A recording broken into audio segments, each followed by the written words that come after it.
కాకినాడ జిల్లా తొండంగి మండలంలో కోదాడలో వైసీపీ కాకినాడ జిల్లా అధ్యక్షులు మాజీ మంత్రి దాడిశెట్టి రాజా పర్యటించారు. ఈ సందర్భంగా అకాల వర్షాలకు కల్లాల్లో తడిసిన ధాన్యాన్ని రాజా పరిశీలించారు.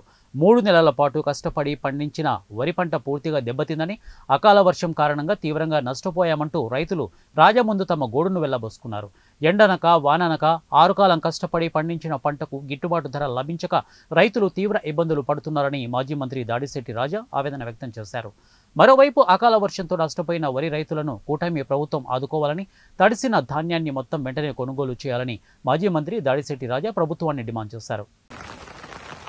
అకాల వర్షాలకి నష్టపోయిన రాష్ట్ర రైతాంగాన్ని ఆదుకోవాలని చెప్పేసి ఈ ముఖ్యమంత్రి గారిని విన్నవించుకుంటున్నాను. ఎందుకంటే రైతే మన రాష్ట్రానికి వెన్నుముక. ఈ రైతు నష్టపోతే అన్ని రంగాలు కూడా వెనకబడిపోతాయి. ఖచ్చితంగా ఈ రైతుల్ని ఆదుకోవాలి.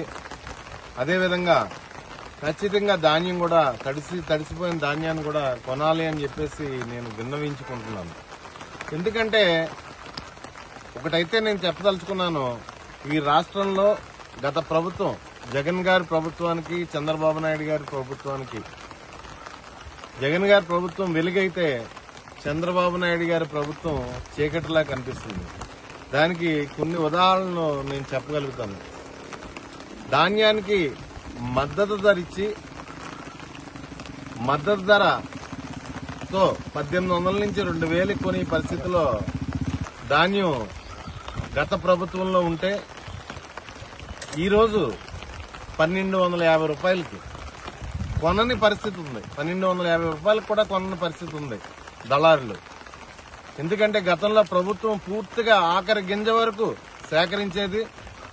జగన్ గారి ప్రభుత్వంలో, చంద్రబాబు నాయుడు గారి ప్రభుత్వంలో తూతు మంత్రంగా సేకరించి రైతుల్ని గాలికి వదిలేసిన పరిస్థితి.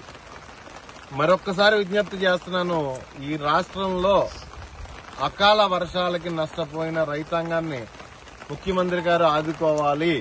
లేదంటే మీది చీకటి ప్రభుత్వం కిందే లెక్కేయవలసి వస్తుంది. ఇంకొక ఉదాహరణ చెప్తున్నాను. గతంలో జగన్ గారి పరిపాలనలో తడిసి మొక్క మొలిచిన ధాన్యాన్ని కూడా మద్దతు ధర కొనుక్కున్న పరిస్థితి ఉండేది ప్రతి గ్రామంలోని రాష్ట్ర వ్యాప్తంగా. ఈ రోజు రైతులను గాలికి వదిలేశారు. దయచేసి ముఖ్యమంత్రి గారు, మీరు రైతులను ఆదుకోవాల్సిన పరిస్థితి ఉంది. గ్రౌండ్ లోకి వచ్చి